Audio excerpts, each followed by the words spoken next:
नमस्कार, मैं हूं आपके साथ अविनाश कर और आप देख रहे हैं न्यूज़ राउंड अप। शुरुआत करेंगे एक ऐसे अपडेट के साथ जिस पर आज पूरे छत्तीसगढ़ की नज़र थी। भ्रष्टाचार के मामले में निलंबित आईएएस रानू साहू के खिलाफ अब एक और कार्रवाई होने जा रही है। तुलसी गांव की जिस प्रॉपर्टी की जांच पीडब्ल्यूडी विभाग करने जा रहा है, वहां पर हमारी टीम भी पहुंची और जो सामने आया वो आप भी देखें। डीएमएफ और कोल घोटाला मामले में निलंबित आईएएस रानू साहू पर कार्रवाई का शिकंजा कसता जा रहा है। अब तुलसी गांव में मौजूद रानू साहू से जुड़ी 2 एकड़ की प्रॉपर्टी की जांच पीडब्ल्यूडी करेगा। जांच एजेंसियां जो भी तथ्य आते हैं उसके आधार पर जांच कार्रवाई करती है। जांच जो है अपराध को लेकर, भ्रष्टाचार को लेकर, ये सतत प्रक्रिया है और जांच चल ही रही है। तुलसी गांव में मौजूद रानू साहू से जुड़ी प्रॉपर्टी पर आई 2024 की टीम पहुंची तो यहां चौंकाने वाले खुलासे हुए। यहां बिना एनओसी के क्लब और पब चलाए जा रहे हैं। कोल घोटाले में निलंबित आईएएस अधिकारी रानू साहू का तुलसी गांव में एक फार्म हाउस बताया जाता है। इस फार्म हाउस के बाहर मैं मौजूद हूं। अब चर्चा ये है कि पीडब्ल्यूडी विभाग इस फार्म हाउस के पूरे कंस्ट्रक्शन की जानकारी हासिल करेगा, जांच करेगा। हम एक बार देखते हैं कि अंदर क्या क्या यहाँ पर मौजूद है। एक धूम कैलिफोर्निया नाम का एक कैफ़े यहाँ पर चलाया जा रहा है और आप देखिए कि गार्डन बनाया गया है और एक कैनाल जैसी चीज़ आपको दिखेगी। यहाँ पर ये क्लब और पब भी बनाया गया है जिसमें स्थानीय लोग बता रहे थे कि लड़के लड़कियों का आना जाना है और यहाँ पर पार्टीज होती हैं। इसके बाद हमारे संवाददाता सुमन पांडे ने जब क्लब संचालक धूम सिंह से बात की तो कई चौंकाने वाले खुलासे सामने आए। भैया ये जो किसी साहू की प्रॉपर्टी है क्या, किनकी है? हाँ भैया, एक्चुअली ये तो हमको अभी पता लग रहा है। अभी तो कुछ दिन बाद 15 दिन पहले हमको भी पता लगा कि कोई साहू आया था वहाँ पे एक दिन। ये जो साहू आए थे, क्या नाम था उनका जो साहू आए थे आपसे बात करने? ये बेसिकली मेरे को लगता है कि जो रेणुको साहू जो अंदर है उनकी प्रॉपर्टी, शायद उसका कुछ पैसा लग कुछ होगा, क्या पता क्या है क्या नहीं है। पीडब्ल्यूडी एक दिन आए थे। अच्छा।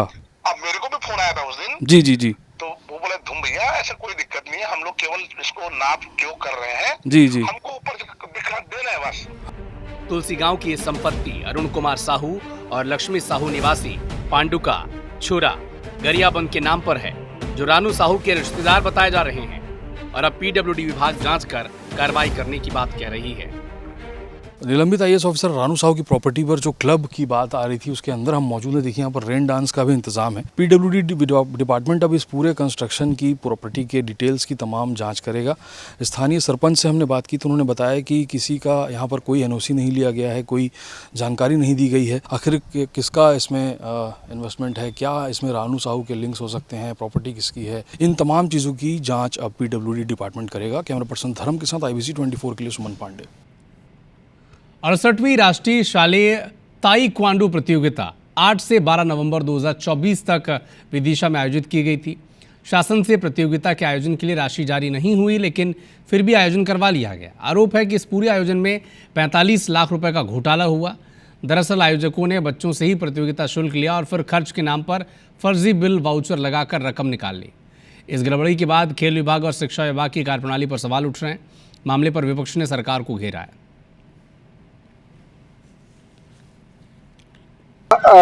एमपी ट्रेजरी की वेबसाइट से जानकारी प्राप्त की तो लगभग 45 लाख रुपए का भुगतान शिक्षा विभाग के द्वारा, जिला शिक्षा विभाग विदिशा के द्वारा निकाला गया। राम भ्रष्टाचार इनके द्वारा किया जा रहा है। जब मैंने इसकी शिकायत लोकायुक्त और संबंधित मुख्य सचिव महोदय को की मध्य प्रदेश शासन के, तो वहाँ से भी विभागीय जांच के नाम पर सिर्फ लीपापोती कर रहे हैं। विदिशा जिले में ताई कमांडो प्रतियोगिता के नाम पर भारी भ्रष्टाचार किया गया।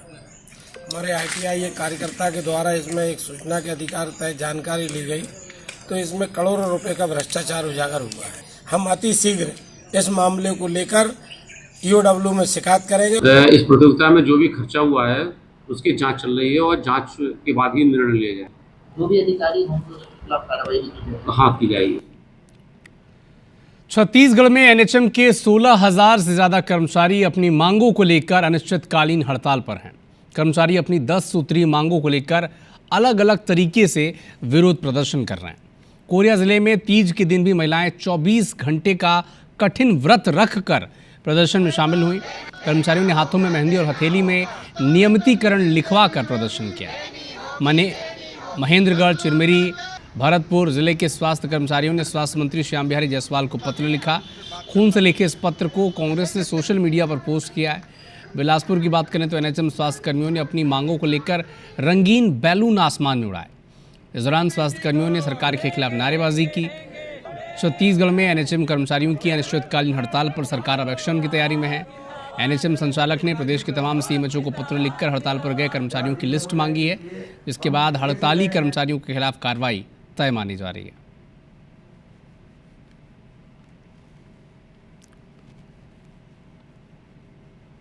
स्वास्थ्य मंत्री के खुद के जिले खून से पत्र लिखना पड़ रहा है। स्वास्थ्य मंत्री बेशर्मी की हदें पार कर रहे हैं। आखिर एनएचएम कर्मचारी क्या सरकार के दुश्मन हैं? ये आपके झूठे वादे के शिकार हुए हैं। वो मोदी गारंटी के नाम से बड़े बड़े वादा करके आए और सरकार 1 साल भी पूरा नहीं हुआ है, तब से पूरे विभाग के कर्मचारी हड़ताल पर है, सड़क पर है। और हम ये चाहते हैं कि सरकार जो प्रोपेगेंडा कर रही है, प्रशासन जो प्रोपेगेंडा कर रहा है कि हमारी 5 मांगें मान ली गई हैं, वो पूरी तरह से गलत और भ्रामक जानकारी है। एक बार सरकार और एक बार उन जो जिन मांगों को वो कह रही है कि मान ली गई हैं, एक बार उनको देखे, समझ में आ जाएगा कि वो मांगे कुछ भी ऐसा कोई भी मांग नहीं है जिसे पूरा किया गया हो। जहाँ तक आंदोलन के जारी रहने का सवाल है, वो कंटिन्यू जारी रहेगा। हम इसको और उग्र से उग्र लेवल तक लेके जाएंगे। हम खबर ग्वालियर से है, जहां विराट होटल के कमरों में कैमरे लगाकर अश्लील वीडियो बनाने वाली इंजीनियरिंग छात्रा की गैंग का खुलासा हुआ है। पुलिस ने 3 आरोपियों को गिरफ्तार कर जेल भेज दिया है। पुलिस के मुताबिक ब्लैकमेलिंग के इस रैकेट का मास्टरमाइंड राधा चौबे थी। राधा चौबे ने भूपेंद्र और ब्रजेश को भी पैसों के लालच में अपने साथ शामिल कर लिया। आरोपियों ने महाराजबाड़े से स्पाई कैमरे खरीदे, बल्ब के होल्डर में इंस्टॉल किया, फिर होटल में कमरा बुक कर इन होल्डर्स को वहां लगा दिया। ब्लैकमेलिंग के इस खेल में पुलिस होटल स्टाफ की भूमिका की जांच कर रही है।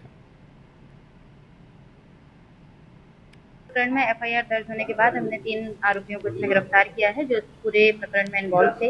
इसके बाद उनको अभी जेल भेज दिया गया है। साथ ही कुछ अन्य जानकारियां भी सामने आई हैं, जिसमें जो आरोपी हैं वो शादीशुदा हैं और कई अन्य लोगों की वीडियो भी उनके पास है। इस संबंध में अभी कोई फरियादी सामने नहीं आया है, लेकिन जितने भी वीडियोस हमें मिले हैं हमने सबको जब्त किया है और आगे उसमें फोरेंसिक जांच कराई जाएगी। अपने जायकेदार पकवानों के लिए देश दुनिया में मशहूर इंदौर की सराफा चौपाटी अब विवादों में फंसती जा रही है। एक तरफ आभूषण कारोबारियों के संगठन हैं, तो दूसरी ओर नगर निगम मामला पूरी तरह से टकराव की स्थिति में है। एक रिपोर्ट आप देखें।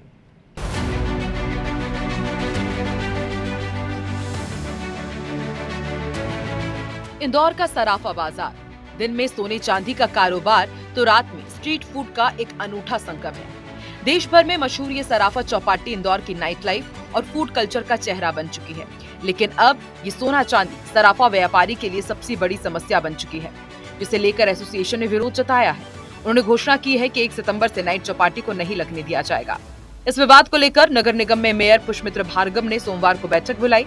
इसमें चौपाटी के दुकानदार और सराफा कारोबारी शामिल हुए। मेयर ने बैठक में कहा कि निगम ये फैसला ले चुका है कि सराफा चौपाटी नहीं हटेगी। ये इंदौर की पहचान है, लेकिन चौपाटी में सुरक्षा और चाट की दुकानें लगाने के समय का पालन कराया जाएगा। मेयर की इस बात से व्यापारी संघ नाराज हो गए और बाहर निकल गए। कोई सूचित नहीं किया गया। उनका मन है कि सराफा चौपाटी वहाँ लगेगी और सराफा व्यापारी चाहता है कि सराफा से चौपाटी हट जाए, वो कहीं दूसरी जगह स्थानांतरित हो जाए। और हमने भी यही कहा है कि आप ठीक है, जो 80 लोग लगा रहे हैं, 80 लोगों की बता रहे हैं कि 80 लोग लगेगी, 80 लोगों की, और 80 लोगों के बाद 125 लोगों को नुकसान क्यों कर रही हो? करना तो पूरी चौपाटी लगाओ। हम विरोध करेंगे और विरोध हमारा चलता रहेगा। नगर निगम को स्ट्रीट फूड, स्ट्रीट मार्केट्स और ठेले गुमटियों की अनुमति देने का पावर है, तो हम सराफा धरोहर को इसीलिए रजिस्टर कर रहे हैं और जो दुकानदार तय होंगे उनको इसी बात के तो दिशा निर्देश जारी किए हैं। भाई, मेरा जो प्रस्ताव है जो परिषद से भी अप्रूव होगा वो कानून है। चौपाटी विवाद अब पूरी तरह से गरमाया हुआ है। देखना होगा क्या इंदौर का स्वाद बरकरार रहेगा या विवाद में चौपाटी का स्वाद फीका पड़ जाएगा। छत्तीसगढ़ में आयुष्मान योजना की बकाया राशि को लेकर निजी अस्पताल और सरकार आमने सामने हैं। निजी अस्पताल संचालक पिछले 8 महीनों के लंबित भुगतान के विरोध में 1 सितंबर से आयुष्मान योजना के तहत इलाज करने का यानी बंद करने का ऐलान कर चुके हैं। उम्मीद थी कि इस गतिरोध को खत्म करने के लिए सरकार की तरफ से कोई पहल होगी, लेकिन उल्टे स्थिति और बिगड़ती जा रही है।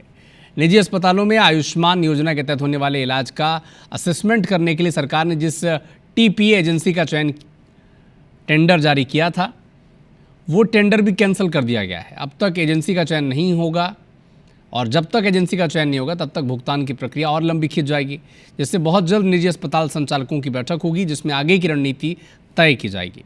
Association of health care providers of India के अध्यक्ष डॉक्टर राकेश गुप्ता कह रहे हैं कि सरकार लंबित भुगतान करने में ईमानदार नहीं है, लिहाजा कोई ना कोई फैसला करना ही पड़ेगा। छत्तीसगढ़ में पूरी आयुष्मान योजना बड़ी शोचनीय स्थिति में है। सबसे पहले तो निजी अस्पतालों का जनवरी के बाद का पेमेंट नहीं हुआ है। जो जानकारी स्वास्थ्य विभाग की तरफ से दी जा रही है वो बिल्कुल झूठ है।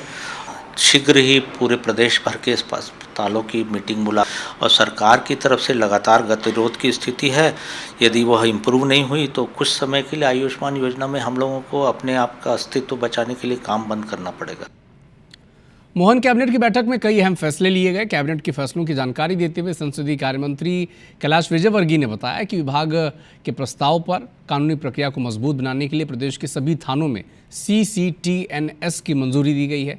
इसके तहत थानों को टैब देने का फैसला किया गया। कुल 25,000 टैब खरीदे जाने हैं, उस पर 75 करोड़ रुपए खर्च होंगे। शुरुआत में 1,732 टैब खरीदे जाएंगे। पुलिस जांच में इनकी अहम भूमिका होगी।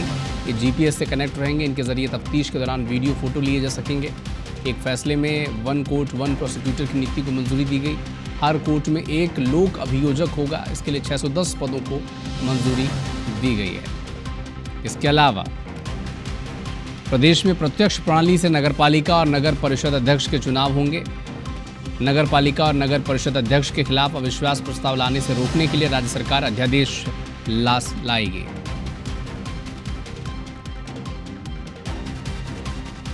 प्रदेश के सभी थाने का पुलिस अधिकारी जो जांच अधिकारी होता है वो जांच करने जाएगा तो साथ में लैपटॉप लेकर जाएगा। लगभग 1,732 टैबलेट खरीदे जा रहे हैं और 1,700 और लगभग इसका जो टारगेट है 25,000 खरीदने का प्रस्ताव। सीएम डॉक्टर मोहन यादव मंगलवार को राष्ट्रीय अध्यक्ष जेपी नड्डा से मुलाकात करने उनके ससुराल जबलपुर के स्थित बैनर्जी निवास पहुंचे। सीएम के साथ पूर्व मध्य प्रदेश के अध्यक्ष VD Sharma, deputy CM Rajendra Shukla, PWD मंत्री राकेश सिंह ने जेपी नड्डा से मुलाकात की। चर्चा के बाद CM doctor Mohan Yadav JP Nadda के साथ दोपहर 3:30 बजे दिल्ली के लिए रवाना हुए। इधर एयरपोर्ट रवाना होने से पहले सीएम ने MP को नए मेडिकल कॉलेज की सौगात देने पर केंद्रीय स्वास्थ्य मंत्री जेपी नड्डा का आभार जताया। महिलाओं के शराब पीने वाले जीतू पटवारी के बयान को दुर्भाग्यपूर्ण बताया। हम सब ये उनके द्वारा जो दी गई सौगातें, जबलपुर से पूरा प्रदेश गौरवान्वित हो रहा है। जब तो मैं उम्मीद करता हूं कि माननीय यशस्वी अध्यक्ष जी का दौरा ये हम सब के लिए फलदायी है, शुभदायी। दुर्भाग्य के साथ कहना पड़ेगा कि बहनों का अपमान प्रदेश सब बर्दाश्त नहीं करेगा। खबर ग्वालियर से है, जहां 64वीं अखिल भारतीय गेहूं और जौ अनुसंधान संगोष्ठी का आयोजन किया जा रहा है। कार्यक्रम में केंद्रीय कृषि मंत्री शिवराज सिंह चौहान शामिल हुए। इस दौरान उन्होंने कहा कि किसानों की सेवा हमारे लिए भगवान की पूजा है। कृषि में उत्पादन बढ़े, लागत घटे, किसानों को उत्पादन का ठीक दाम मिले, यही मोदी सरकार की प्राथमिकता है। ये साल श्रीफल, मालाएं, जय जयकार ये नेताओं को बिगाड़ देते हैं।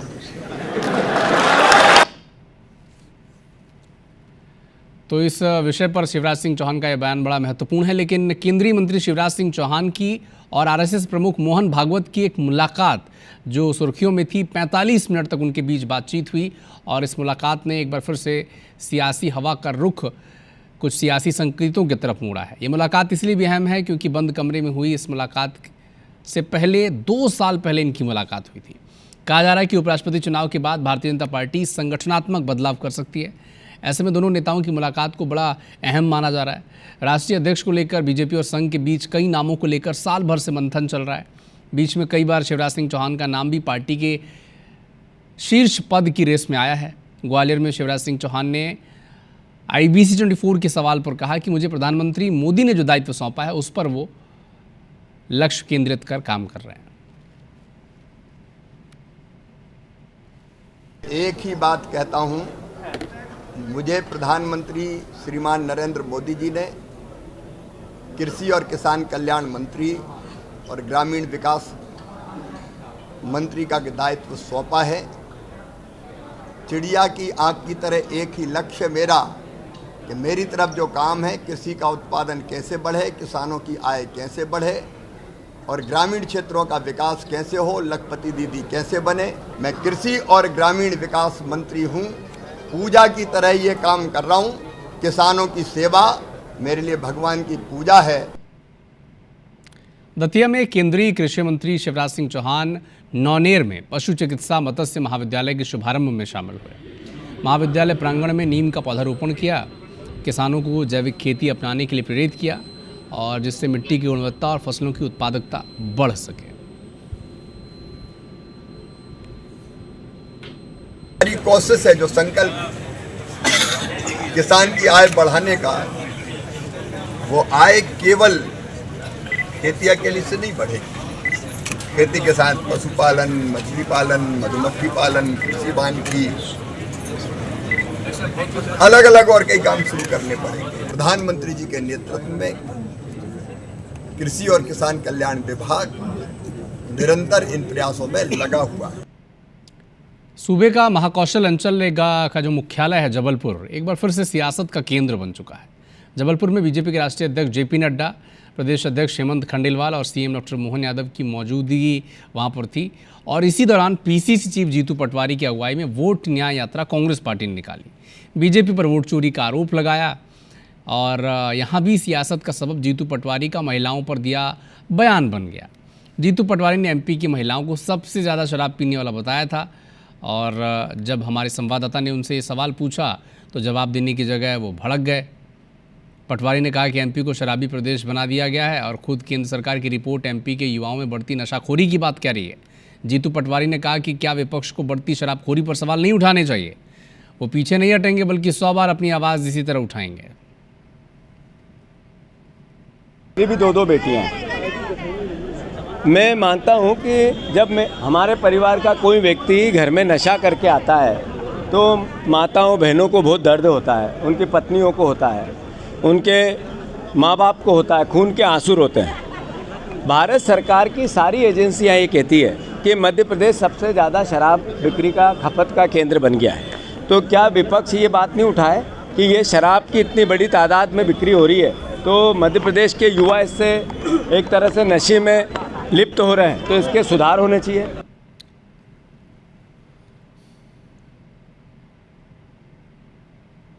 सोनिया जी और प्रियंका जी इस बयान का समर्थन करेंगी और अगर वो उस बयान का समर्थन नहीं करती हैं तो सार्वजनिक रूप से उन्हें इसकी निंदा करना चाहिए और जीतू पटवारी से इस्तीफा लेना चाहिए या उनको पार्टी से निकालना चाहिए। अन्याय करने वालों को न्याय यात्रा करने का कोई अधिकार नहीं।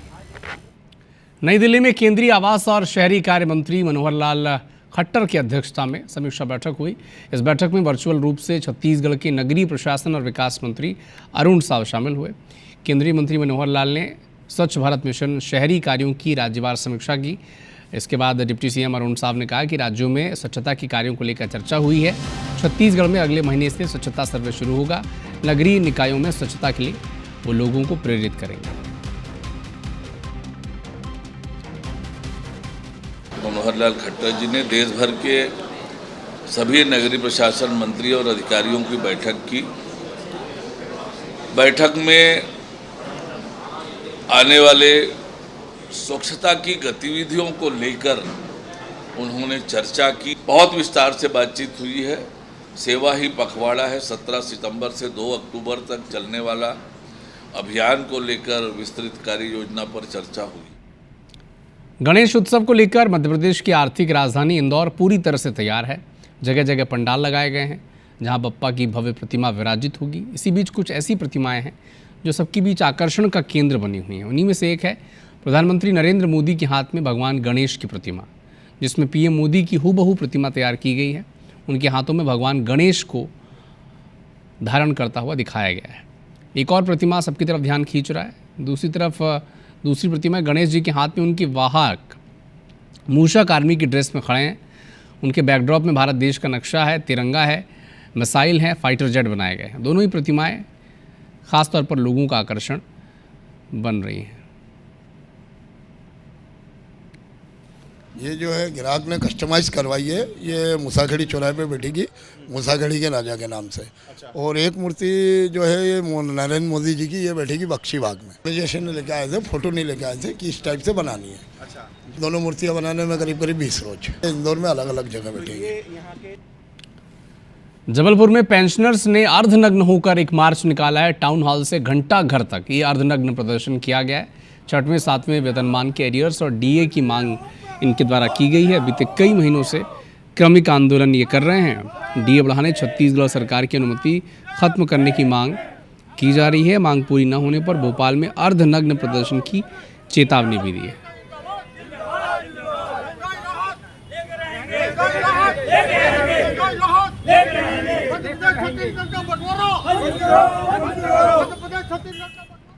सतना के नागौद जनपद से सरकारी उदासीनता और लापरवाही की शर्मनाक तस्वीर सामने आई। इटमा की प्राथमिक शाला पिछले 12 सालों से भवन का इंतजार कर रही है। हालात ऐसे हो गए कि आज भी बच्चे खुले आसमान के नीचे सड़क किनारे बैठकर पढ़ाई करने को मजबूर हैं। लगातार मांग की जा रही है, कोई कदम उठाया नहीं जाता।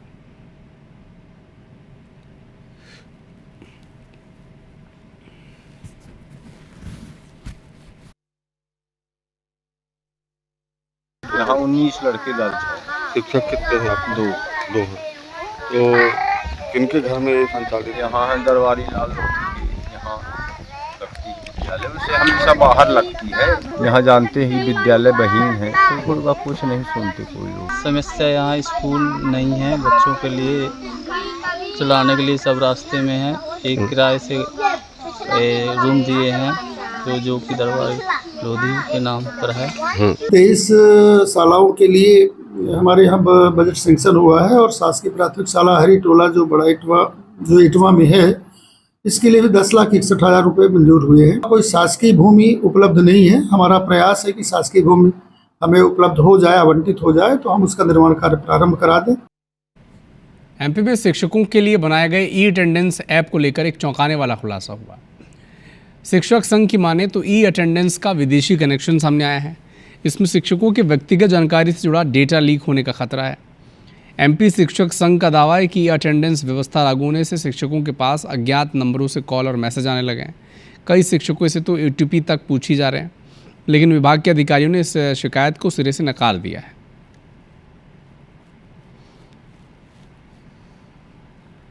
ये अटेंडेंस का विरोध हम इसलिए कर रहे हैं कि ये अटेंडेंस से क्या है, शिक्षकों की प्रतिष्ठा पर प्रश्न चिन्ह लग रहा है, उनकी विश्वसनीयता पर प्रश्न चिन्ह लग रहा है। और दूसरा ये है कि जब कुछ लोगों ने ये अटेंडेंस यहाँ लगाई है तो उनको पाकिस्तान से फ़ोन आते हैं, तो इससे क्या है हमारी सिक्योरिटी भी भंग हो रही है। कुछ लोगों के साथ हुआ है ऐसा, समझ मेरे साथ तो नहीं हुआ, लेकिन कुछ लोगों के साथ ऐसा पता लगा है कि ऐसा हुआ है। तो ये है कि और हमारा ये भी मांग है कि सभी डिपार्टमेंट में एक साथ लागू की जाए, केवल शिक्षकों के लिए ही क्यों लागू की जा रही है। ये अटेंडेंस के बारे में वजह तो कुछ नहीं है, लेकिन हमारे भोपाल जिले की लगभग 50% से अधिक उपस्थिति ई अटेंडेंस के माध्यम से हो रही है। जिन शिक्षकों को कुछ दिक्कत है उनसे हमने जानकारी भी प्राप्त की है, प्राचार्य के माध्यम से कहा है कि यदि उनकी कोई दिक्कत है तो वो हमको अवगत कराएं, उसका हम समाधान करेंगे। बहुचर्चित शराब घोटाला और मनी लॉन्ड्रिंग मामले में पूर्व सीएम भूपेश बघेल के बेटे चैतन्य बघेल की याचिका पर हाईकोर्ट में सुनवाई हुई। याचिकाकर्ता पक्ष की ओर से बहस पूरी हो गई है। अब आने वाले दिनों में ईडी अपना पक्ष रखेगी। आगामी 2 सितंबर को मामले में नेक्स्ट हियरिंग है। बता दें कि चैतन्य ने अपनी गिरफ्तारी और हिरासत को असंवैधानिक बताते हुए हाईकोर्ट में याचिका दायर की है।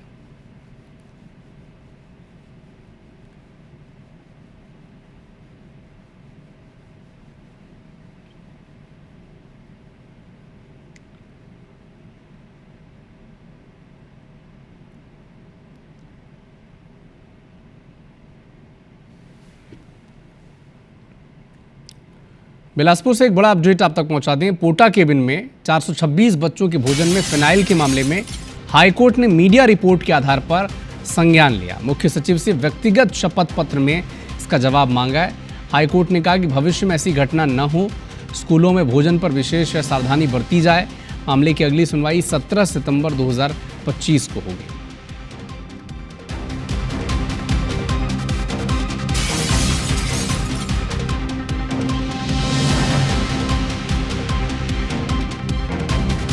मीडिया रिपोर्ट्स के आधार पर हाईकोर्ट ने स्वतः संज्ञान लिया है। पोटा केबिन में बच्चों को जो भोजन दिया जा रहा था उसमें फिनाइल कैसे मिला, इस मामले में हाईकोर्ट ने संज्ञान लेते हुए अब शपथ पत्र मांगा है मुख्य सचिव से।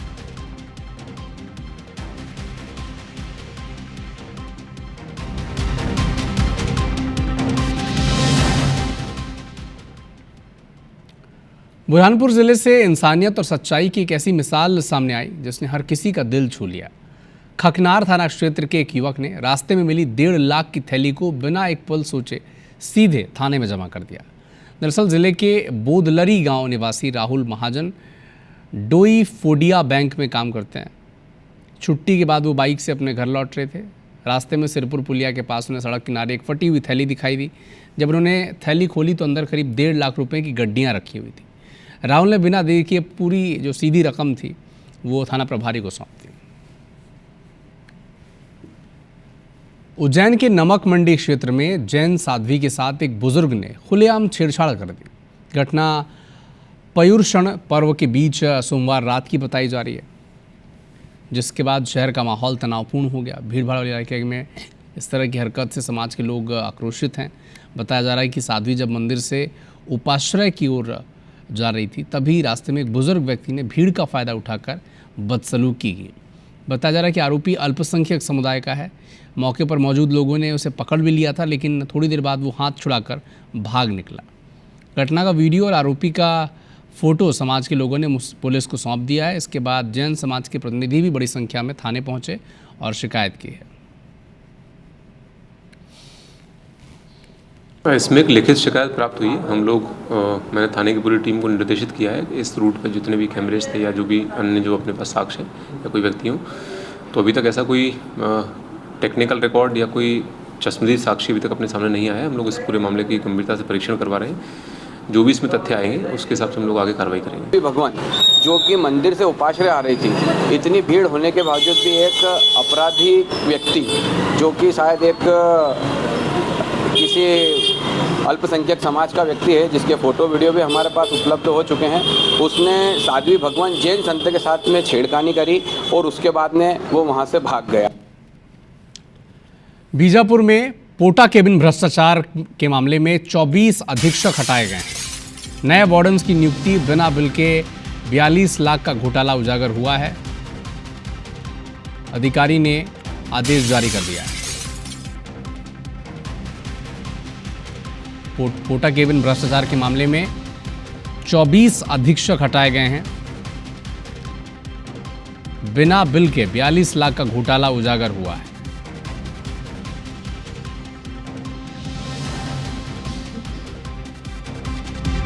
अधिकारी ने आदेश जारी कर दिए हैं, उसकी कॉपी भी इस वक्त आप देख रहे हैं।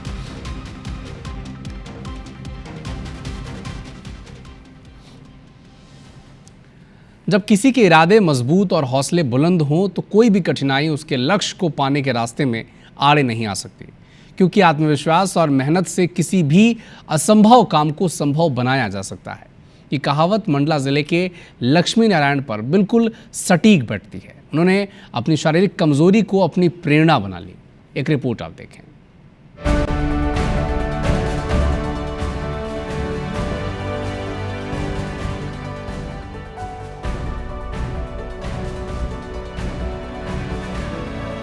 मंडला जिले के लक्ष्मी नारायण ने अपनी दिव्यांगता को हराकर कला को अपनी पहचान बनाई है।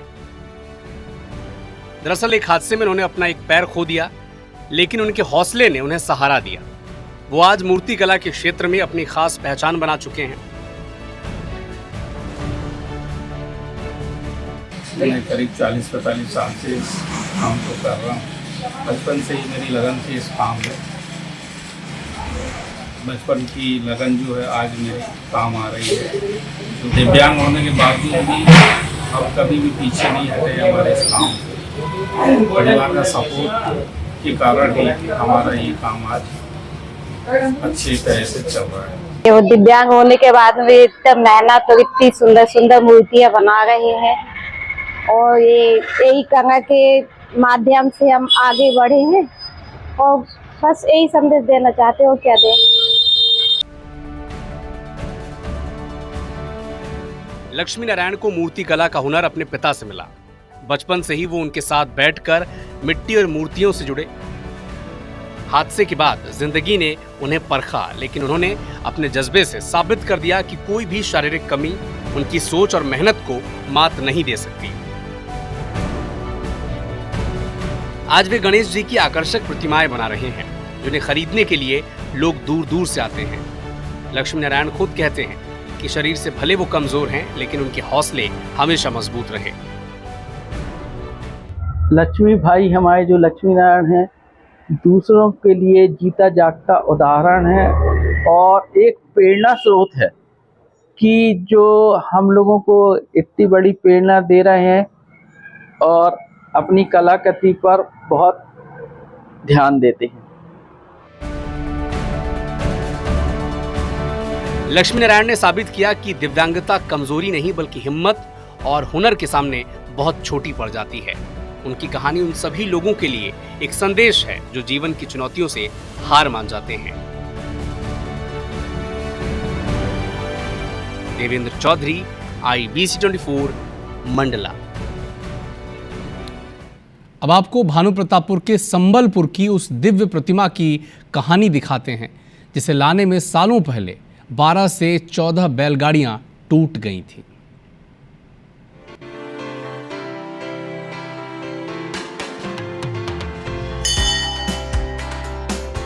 रिद्धि सिद्धि के दाता भगवान गजानन सभी की मनोरथ पूरा करते हैं।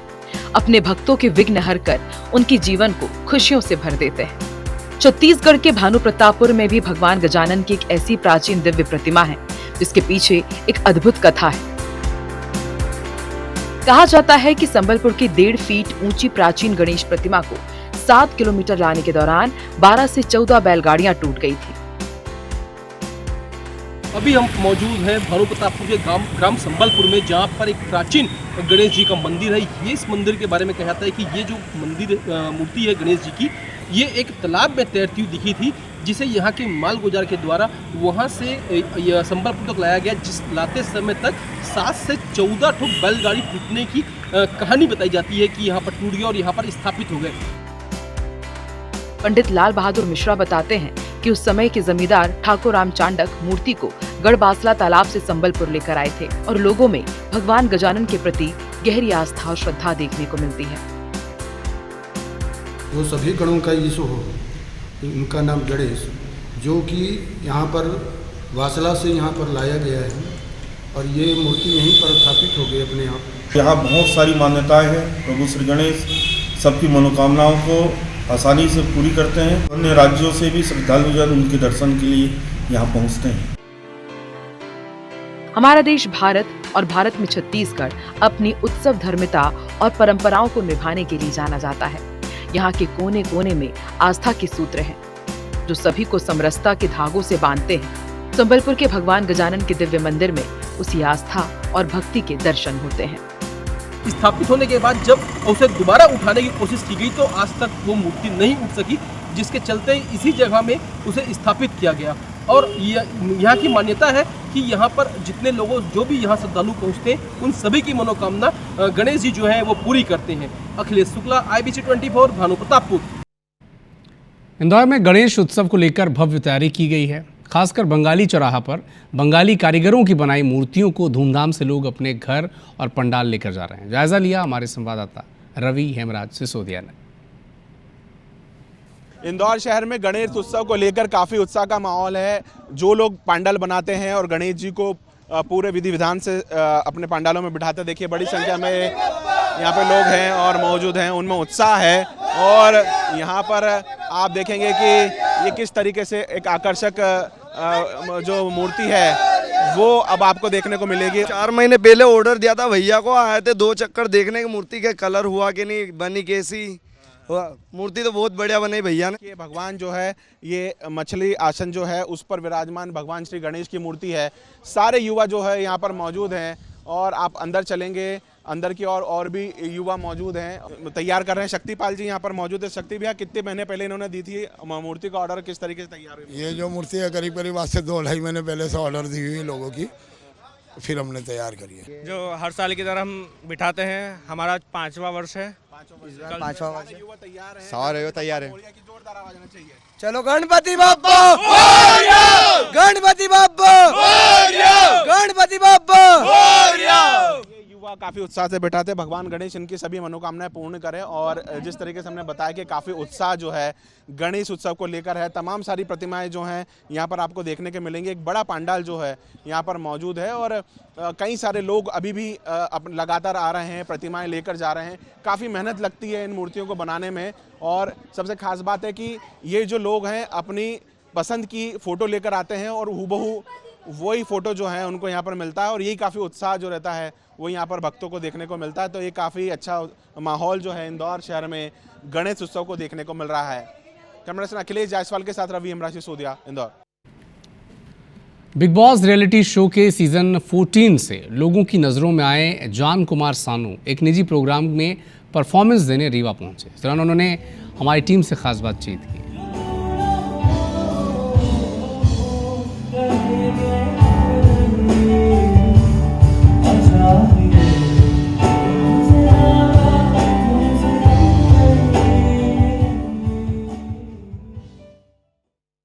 मुझे और कुछ सूझा ही नहीं है कभी लाइफ में।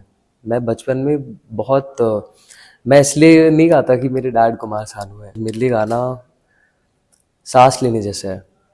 तो इसकी प्रेरणा कब आई, कैसे आई पता नहीं, लेकिन बहुत यंग एज पे आई है। एंड उनकी गायकी को सुन सुन के मैंने सीखा है, बहुत कुछ सीखा है। काफ़ी सारी चीज़ें मैं अपनी सिंगिंग में उनकी टेक्निक्स जो है वो डालने की कोशिश भी करता हूँ। जोधपुर की जय नारायण व्यास यूनिवर्सिटी के विज्ञान संकाय के डीन की टीम ने मेघा गांव में एक अनोखा जीवाश्म खोजा है। ये 20 करोड़ साल पुराना फाइटोसॉरस है जो आकार और बनावट में मगरमच्छ जैसा दिखता है। भारत में पहली बार और दुनिया में सिर्फ दूसरी बार ऐसा जीवाश्म मिला है। ये खोज 21 अगस्त को हुई और वैज्ञानिक इसका ध्यान से अध्ययन कर रहे हैं। मिले हुए जीवाश्म का कंकाल 1.5 से 2 मीटर लंबा है। इससे पता चलता है कि ये मध्यम आकार का फाइटोसॉरस था। इसके पास एक अंडा इस जीव की प्रजनन प्रक्रिया को समझने में मदद करेगा। बता दें आपको कि फाइटोसॉरस प्राचीन काल के ऐसे जीव थे जो नदी और जंगलों के पास रहते थे और मुख्य रूप से मछलियां खाते थे।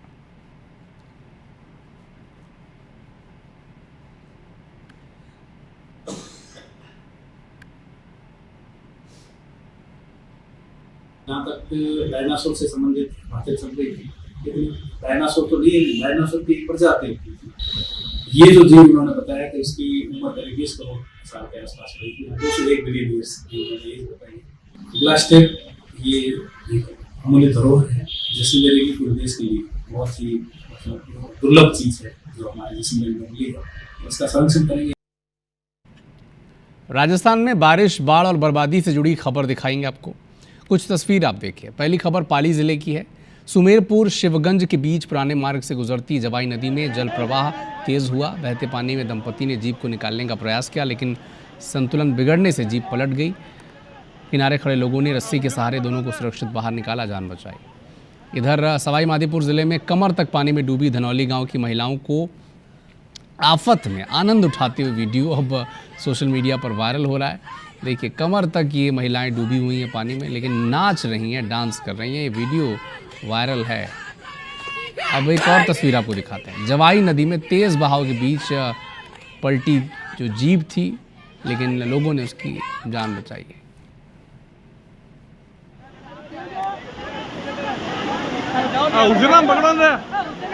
बड़ी मुश्किल से लोगों ने इनकी जान बचाई है।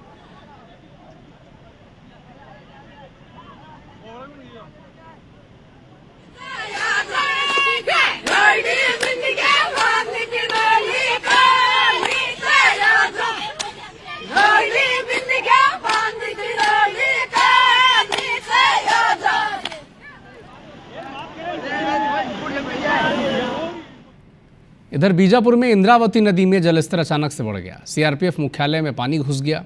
बैरमगढ़ के नज़दीक सीआरपीएफ मुख्यालय में पानी प्रवेश कर गया। जवानों को सुरक्षित जगहों पर ले जाया जा रहा है। तो देखिए, बस्तर संभाग में मूसलाधार बारिश हो रही है। इंद्रावती नदी में जलस्तर बढ़ा है और सीआरपीएफ मुख्यालय में भी पानी घुस गया।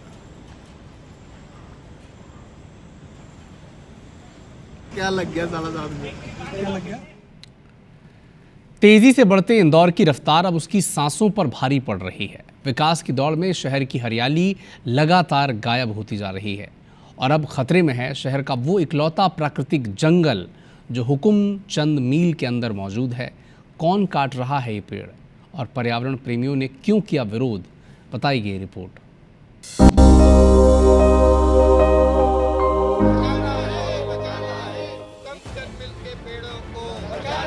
ये तस्वीरें मध्य प्रदेश के इंदौर की हैं, जिसे सूबे की औद्योगिक नगरी का खिताब हासिल है और इसके सिर सजा है देश के सबसे स्वच्छ शहर का ताज। लेकिन यहाँ के हुकुमचंद मिल परिसर में मौजूद जंगल के पेड़ों की अवैध कटाई होने से लोगों में खासा आक्रोश है और लोगों ने इसके खिलाफ आंदोलन करना शुरू कर दिया है।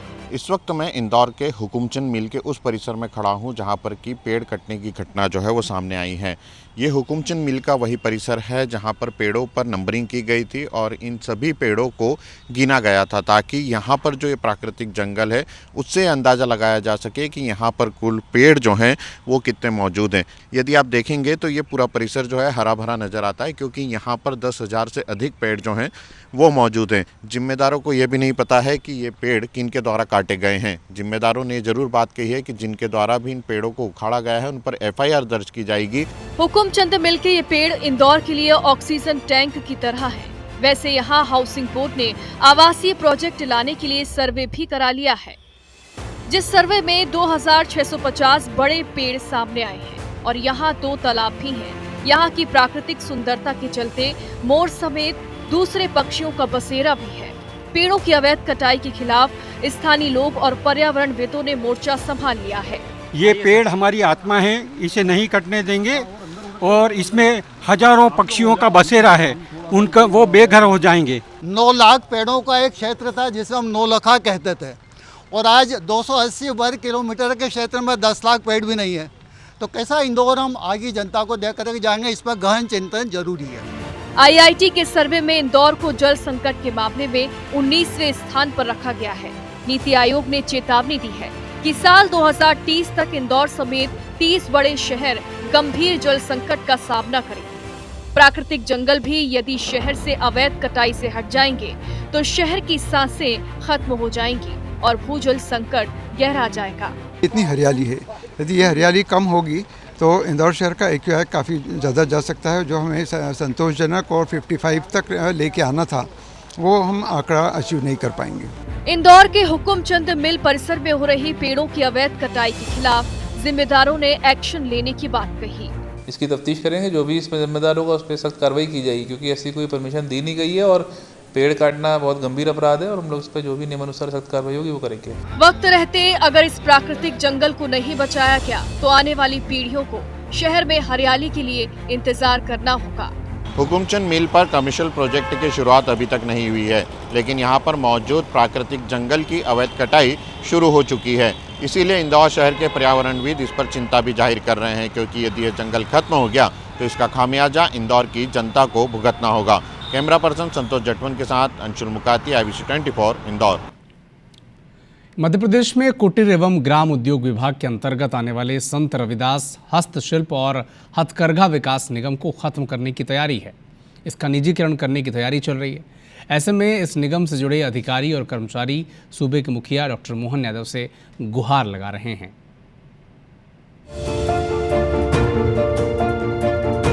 मध्य प्रदेश का संत रविदास हस्तशिल्प एवं हथकरघा निगम, जिसके 32,000 शिल्पकार, 15,000 बुनकर, 195 निगम के अधिकारी और कर्मचारियों पर इन दिनों रोजी रोटी का संकट मंडराने लगा है। बुनकरों और शिल्पकारों से माल खरीदकर हस्तशिल्प एवं हथकरघा विकास निगम सालाना करीब 40 करोड़ रुपए का व्यापार करता है, लेकिन अब लगातार हो रहे घाटे के कारण सरकार अब इसका काम निजी कंपनी को सौंपने की योजना बना रही है, जिससे अधिकारी से लेकर कर्मचारी परेशान है। निगम प्रबंधन का कहना यह है कि घाटे में जा रहा है। कर्मचारी तो अपना पूरा हित का काम कर रहे हैं, बुनकर अपना उसका काम कर रहे हैं, हित का काम कर रहे हैं। घाटे में जाने के कारणों पे विचार होना चाहिए, उसके बाद में फिर ये इसको बंद करने की संबंध में सोचा जाना चाहिए। उनको पैसे दे दिए जाते हैं कर्मचारियों को, वो जाके वहाँ पर टेरिकॉट का माल खरीदते हैं और जो उनका उत्पादन है वो कहीं ना कहीं पीछे रह जाता है।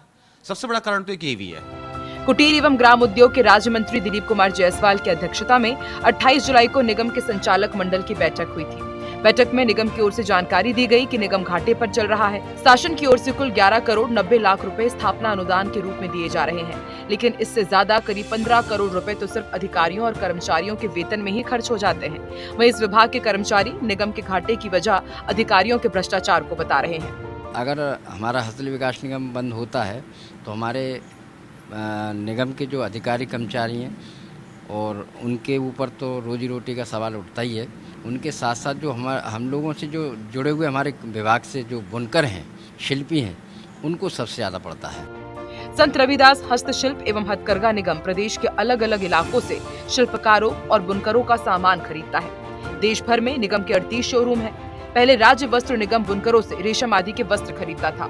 इसके घाटे में जाने के बाद काम राज्य हथकरघा बुनकर सहकारी संघ को दे दिया गया है। रूपमती नाम से इसका शोरूम भी था। इसके बंद होने के बाद हस्तशिल्प विकास निगम और हथकरघा संघ को मर्ज कर संत रविदास हस्तशिल्प एवं हथकरघा विकास निगम बनाया गया, लेकिन घाटे में चलने के कारण अब इसके भी निजीकरण की तैयारी चल रही है। नासिर गौरी के साथ ब्यूरो रिपोर्ट IBC 24 ग्वालियर। अब आप लोगों के सामने कुछ तस्वीरें दिखाते हैं। अंबिकापुर के मैनपाट इलाके में 13 हाथियों का दल पहुंच गया। 6 से ज़्यादा गांव में हाथियों का उत्पात जारी है। 6 मकान तोड़ दिए हैं, कई हेक्टेयर की फसलें बर्बाद हो गई हैं। सूरजपुर में भी ग्रामीणों के फसलों को हाथी ने नुकसान पहुंचाया है। 12 हाथियों का दल यहाँ भी उत्पात मचा रहा है। वाड्रफ नगर में भी दल से बिछड़ा एक हाथी खूब उत्पात मचा रहा है। एक कच्चे मकान को उसने तोड़ दिया, लोगों ने भाग कर जान बचाई। 1 सप्ताह तक ये अपने दल से बिछड़ा रहा। वाड्रफ नगर वन परिक्षेत्र के कोटराही गांव में ये उत्पात लगातार मचा रहा है। मनेंद्रगढ़ में हाथी की मौजूदगी से लोग डरे हुए हैं और 3 दिनों से गांव के स्कूल में ग्रामीण रात काट रहे हैं, रात जगा कर रहे हैं। कटघोरा वन मंडल के सखोदा परिसर में हाथियों का एक विशाल झुंड देखने को मिला। इस दौरान माँ की गोद में खेलते आराम फरमाते छोटे छोटे हाथी के बच्चों का वीडियो है, ये सोशल मीडिया पर अब वायरल हो रहा है।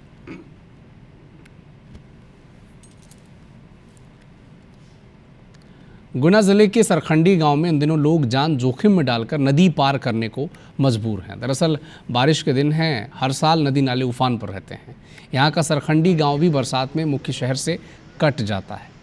यहाँ से होकर गुजरने वाली स्थानीय नदी पर पुल नहीं है।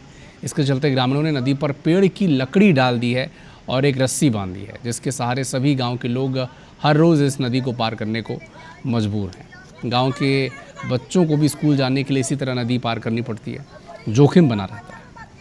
कोई बीमार हो जाए तो मरीज़ को शहर तक ले पाना बड़ा मुश्किल हो जाता है। देखिए विकास के दावे कहाँ तक ज़मीन पर उतरे हैं, गुना की ये तस्वीर बता रही है।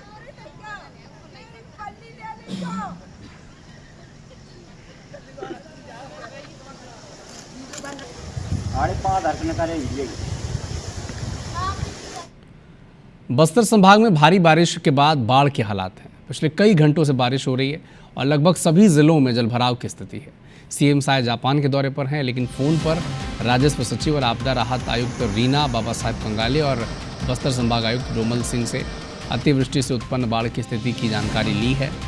राजस्व सचिव कंगाले ने मुख्यमंत्री को बताया कि दंतेवाड़ा, बीजापुर, बस्तर जिले में बाढ़ की स्थिति है और बस्तर के लोहंडीगुड़ा, दरभा, लोका, तोकापाल विकासखंडों में प्रशासन लगातार राहत बचाव का काम कर रहा है।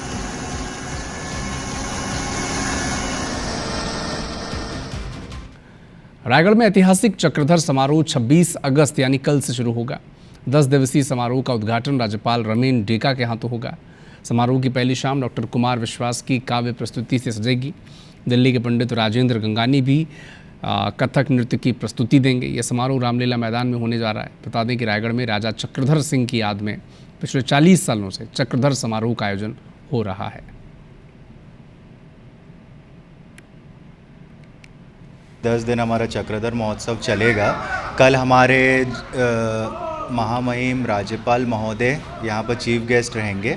7 बजे से शेड्यूल्ड है हमारा प्रोग्राम। पहले 1 घंटा शुभारंभ समारोह चलेगा, उसके बाद हमारे 3 आर्टिस्ट के कल्चरल प्रोग्राम है। 7 बजे से 11-12 बजे तक रोज़ कल्चरल प्रोग्राम शाम को चलेंगे। बगावती तेवर से बचने छत्तीसगढ़ कांग्रेस ने नई रणनीति तैयार की है। पिछले चुनाव से कांग्रेस ने सबक ली है और रणनीति तैयार की है। अक्सर ये देखा जाता है कि टिकट न मिलने पर या फिर अपेक्षा पूरी न होने पर कांग्रेस के नेता और कार्यकर्ता चुनाव के वक्त बगावत कर देते हैं। इसका नुकसान कांग्रेस को उठाना पड़ता है। इसे देखते हुए कांग्रेस ने जिला, मंडल, बूथ, ब्लॉक की नियुक्तियों में सिर्फ पार्टी के प्रति समर्पित कार्यकर्ताओं को प्राथमिकता देने का फैसला किया है। इसे लेकर दीपक बैज ने कहा है कि आने वाले चुनाव को देखते हुए अब ऐसे और नेता और कार्यकर्ताओं को जिम्मेदारी देंगे जो पार्टी के प्रति समर्पित होकर काम कर रहे हैं।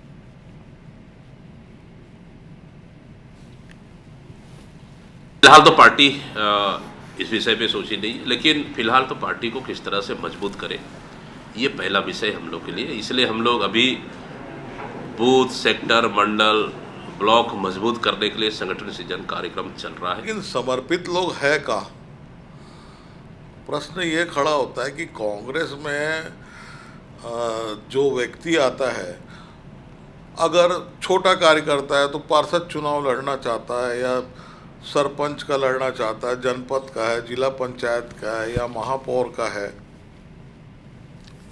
कवर्धा में कलेक्टर बंगले पर आए दिन पहुंच रहे फरियादी और लगातार धरना प्रदर्शन सियासी तूल पकड़ चुका है। कलेक्टर गोपाल वर्मा ने एसपी धर्मेंद्र सिंह छवई से इसे लेकर नाराजगी जताई है और पत्र लिखकर शहर में पेट्रोलिंग बढ़ाने और कलेक्टर बंगले की सुरक्षा सुनिश्चित करने को कहा है।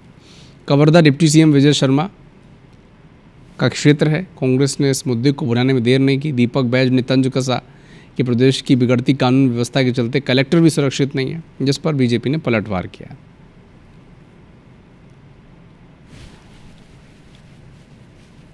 आखिर हालात क्यों नहीं सुधर रहा है कवर्धा और पूरे प्रदेश की? क्या गृह मंत्री का जवाब आएगा? आखिर किस परिस्थिति में कलेक्टर को चिट्ठी लिखना पड़ा, यह सबसे बड़ा सवाल है। इसलिए हम कहते हैं कि प्रदेश में कानून का राज नहीं, जंगल राज चल रहा है।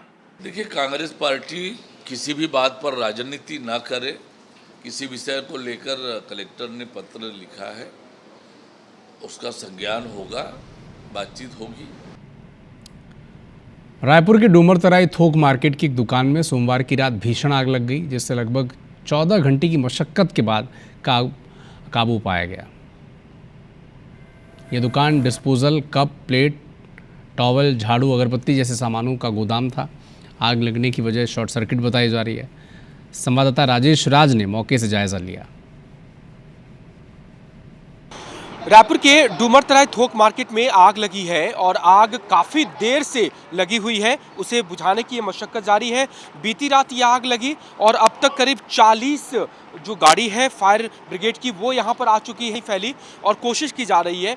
बताया जा रहा है कि ये दोना पत्तल की दुकानें थी, प्लास्टिक की थैलियाँ थी। दोना पत्तल की दुकानें अभी भी आपको ये दिखेंगे सामने, और वो जल करके पूरी तरह से राख हो गया है। अंदर में वेंटिलेशन जैसा कोई सिस्टम होता नहीं है, एक ही दुकान है, गोडाउन है, और ये पूरा का पूरा जल के राख हो गया है। इसके ऊपर भी जो सेटअप बना था वो भी पूरी तरह से जल करके राख हो गया है। और यहाँ पर फायर ब्रिगेड के कर्मचारी हैं जो बीती रात से लगे हुए हैं। कब से लगे हैं, क्या कल रात के 11 बजे सूचना मिला सर, और कल से गाड़ी लगा हुआ है और वेंटिलेशन नहीं मिला और जेसीबी वगैरह सब बंद करके चले गए, तो उसी टाइम लगा। तो उसके बाद अपने पास सहूलियत तो नहीं था तोड़ने के लिए, फिर जेसीबी बुला के रात के सर टीआई साहब बुलाए, फिर उसको तोड़ के खींचे, फिर उसके बाद बुझाना का चालू। ये देखिए रात में ये लगी थी और जो आसपास में है जो दुकान के मालिक हैं, संचालक है, पुलिस की टीम भी आप यहाँ पर देखेंगे वो भी लगातार है। और जब रात में ये घटना हुई उस वक्त में कोई थे नहीं यहाँ पर, और सूचना लगी तो जब पुलिस पहुंची यहाँ पर तो बाकायदा जेसीबी से वो शटर तोड़ना पड़ा। कारण समझ में आ रहा है कि कैसे आग लगी? शॉर्ट सर्किट हुआ। आप ही दुकान चला रहे थे कि घर की? मैं ही चलाता, मैं और मेरे बड़े भाई जी। और सामान किस तरह के रहे? वो जो थाली दोना पत्तल दिख रहा है वही? दोना पत्तल उसी का जी। तो ऊपर नीचे दोनों वही था? हाँ, दोना पत्तल। और अब करीब 14-15 घंटे के बाद आग पर पूरी तरह से काबू पा लिया गया है। कूलिंग की जा रही है और जो पुलिस की टीम है आगे की जांच होगी वो जारी रहेगी। कैमरा पर्सन अनिल नागले के साथ राजेश राज, IBC 24 रायपुर। सिंगरौली के चितरंगी थाना क्षेत्र से बच्चे के अपहरण का मामला सामने आया। जानकारी के मुताबिक बच्चे की मां ने थाने आकर बताया कि वो अपनी 2 माह की बच्ची को लेकर बाजार आई थी। किसी अज्ञात महिला ने उसके हाथ से बच्ची को छीना और भाग गई।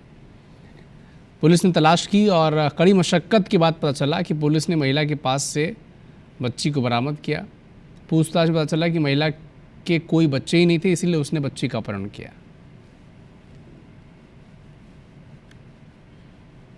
आज दिनांक 26/8/25 को दोपहर करीब 1 बजे थाना चित्रंगी में पानकली पाल पिता रामकेश पाल उम्र 30 वर्ष निवासी तमई द्वारा यह सूचना दी गई कि चित्रंगी बाजार से एक अज्ञात महिला के द्वारा उसके 2 माह की बच्ची को छुड़ा कर ले गई।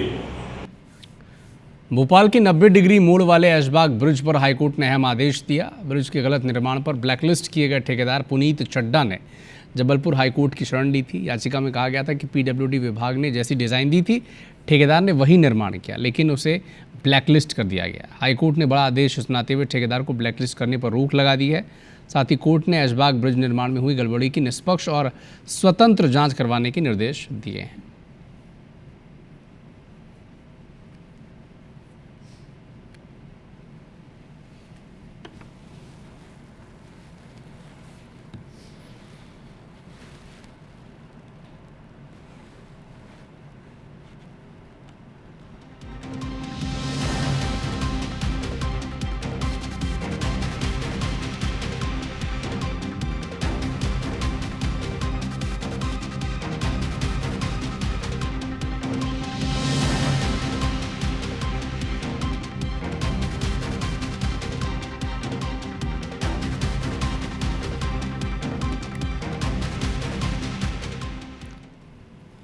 हटा में हिंदू संगठन के पोस्ट पर मुस्लिम युवक ने टिप्पणी की।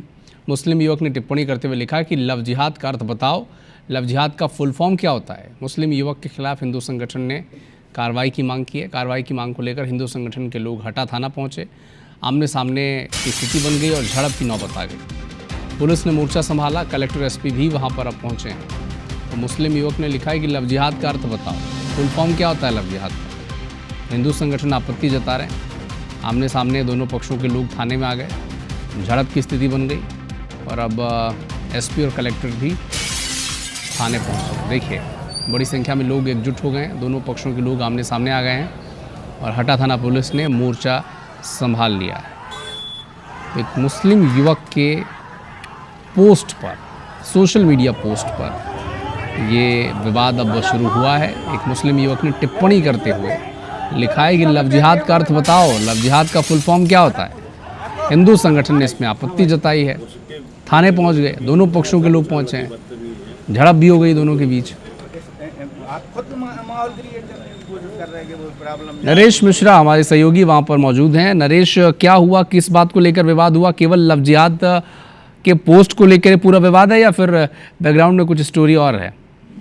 हटा में लव जिहाद से ही जुड़ा यह पूरा मामला है। कल हिंदू सनातन नेता उपदेश राणा हटा पहुंचे थे, जिसको लेकर हिंदू संगठनों से जो जुड़े लोग जिनके द्वारा फेसबुक पोस्ट डाली गई थी, उसी पोस्ट पर एक धर्म विशेष से जुड़े युवक द्वारा सोशल मीडिया पर टिप्पणी की गई है और उसमें लव जिहाद को लेकर लव जिहाद का फुल फॉर्म क्या होता है, अर्थ क्या होता है आदि कमेंट किए गए हैं, जिससे नाराज होकर हिंदू संगठनों के लोग हटा थाने पहुंचे थे देर रात। इसी बीच मंदिर मस्जिद चौराहे पर मुस्लिम पक्ष से भी आमना सामना हो गया। दोनों पक्षों में काफी बहस और विवाद की स्थिति बनी। मामला बढ़ता देख हटा थाना पुलिस ने भी मोर्चा संभाला और इसी बीच जो प्रदेश के डिप्टी सीएम राजेंद्र शुक्ल हटा दौरे पर थे, उनके कार्यक्रम में कलेक्टर और एसपी भी मौजूद थे। तो दमोह कलेक्टर और एसपी भी कार्यक्रम के बाद हटा थाना पहुंचे हुए हैं। तो हिंदू संगठनों के लोगों से बात कर स्थिति को काबू में किया जा रहा है। सुरक्षा व्यवस्था को देखते हुए दमोह जिले की अन्य थानों से भी फोर्स जो है हटा बुलाई गई है। फिलहाल दोनों पक्षों से प्रशासन के लोग चर्चा कर रहे हैं। हिंदू संगठन के लोग हैं, वो आरोपी जो युवक है धर्म विशेष से जुड़ा हुआ है, इस पर कार्रवाई और एफआईआर की मांग को लेकर हटा थाना में मौजूद है। नजर बना के रखिएगा नरेश, आप अपडेट आपसे लगातार हम लेते रहेंगे। बहुत शुक्रिया। तो फिलहाल इस बुलेटिन में इतना ही। नमस्कार।